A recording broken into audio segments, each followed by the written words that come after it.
नमस्कार दोस्तों, आपका स्वागत है आपके अपने YouTube channel finance made easy में, जहां हम स्टॉक मार्केट, फाइनेंस और इन्वेस्टमेंट से रिलेटेड स्ट्रेटजीज, टॉपिक्स और न्यूज़ को डिस्कस करते हैं ताकि हम एक सफल इन्वेस्टर बन सकें। तो चलिए शुरू करते हैं आज का वीडियो बिना देरी किए। आज मैं एक बहुत ही इंटरेस्टिंग आर्टिकल लेके आया हूँ जो कि इकोनॉमिक टाइम्स से लिया गया है और इसकी पब्लिश डेट है 26 अप्रैल। तो हाल ही में आपने सुना होगा कि कच्चे तेल की कीमतें नेगेटिव हो गई, ऑयल प्राइसेस जो थे वो नेगेटिव हो गए। तो यहाँ पे जो आर्टिकल मैं डिस्कस करने जा रहा हूँ उसका नाम है the 20 minutes that broke US oil market. तो actually instead of going through the article I will give you the summary and gist of what has happened.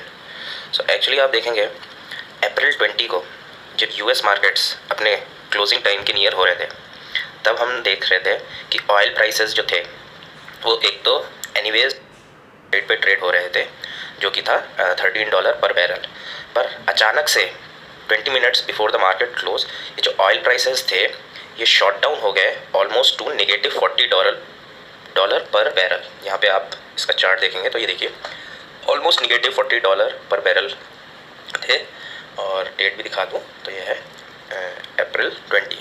तो एक्चुअली क्या हुआ, क्या अब ऑयल हमको फ्री में मिलने लगेगा? क्या अब हमें ऑयल ख़रीदने पे ऑयल भी मिलेगा और वापस पैसे भी मिलेंगे? सारी ये जो क्वेश्चंस हैं इनको मैं डिस्कस करता हूँ वन बाय वन।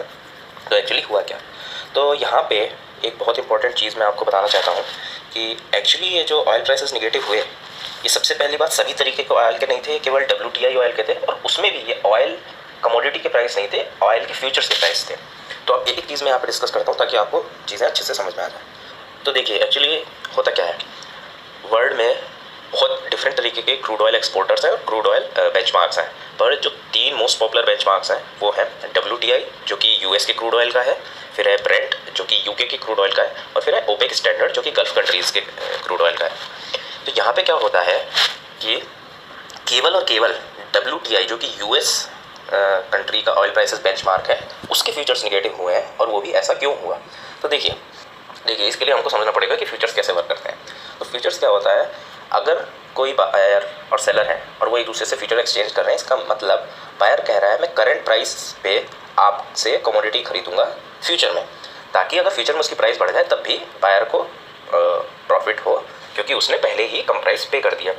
अब यहाँ पे क्या हुआ, जो WTI के फ्यूचर्स मई के थे जो अप्रैल 20 को एक्सपायर होने वाले थे, उन फ्यूचर्स में जैसे ही मार्केट क्लोज होने को था काफ़ी बड़ी गिरावट देखने को मिली। क्योंकि देखिए क्या था, यहाँ पे अगर फ्यूचर्स एक्सपायर हो जाता और जिनके पास वो फ्यूचर्स के कॉन्ट्रैक्ट थे अगर वो एक्सपायर होने तक अपने पास रखते तो उनको ऑयल की फिजिकल डिलीवरी उठानी पड़ती।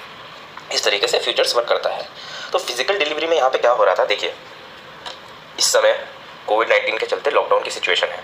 जितने भी बड़े ऑयल कंज्यूमर्स हैं जैसे कि एयरलाइन हो गई या इंडस्ट्रीज़ हो गई या रिफाइनरीज हो गई, वो इस समय मेरे हिसाब से या तो अपने फुल स्टोरेज पे है या फिर कंजम्पशन ना होने की वजह से उनकी जो प्रोडक्शन कैपेसिटी है वो काफ़ी डिक्लाइन हो गई है।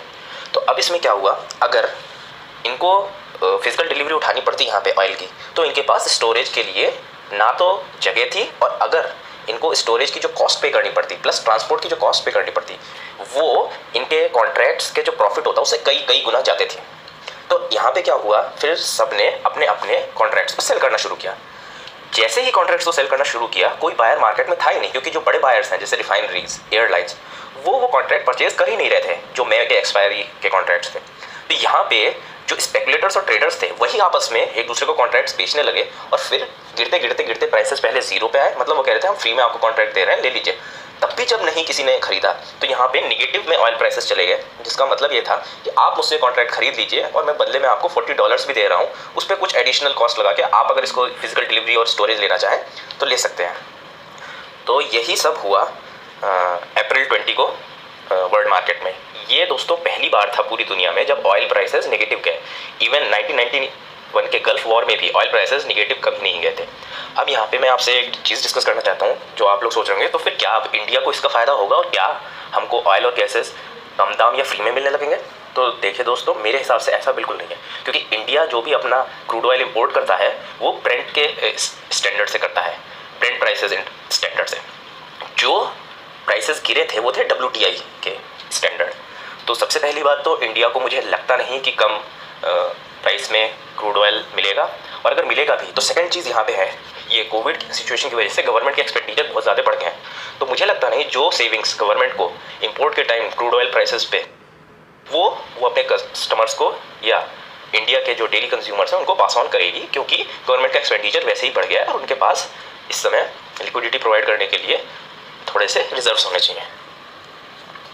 तो अगर मैं इस आर्टिकल के एंड में जाऊं तो यही कहा गया है कि ये एक temporary decline in oil prices था और इसको हम क्रैश भी कह सकते हैं, और ये वी शेप रिकवरी हुई, मतलब कि जैसे ही ये गिरा उतनी ही तेज़ी से वापस एक नॉर्मल प्राइस लेवल पे आ गया।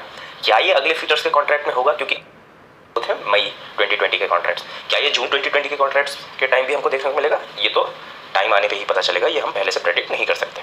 तो होप दोस्तों आपको ये चीज़ क्लियर हो गई होगी कि ये पूरा क्रूड ऑयल फियास्को क्या था।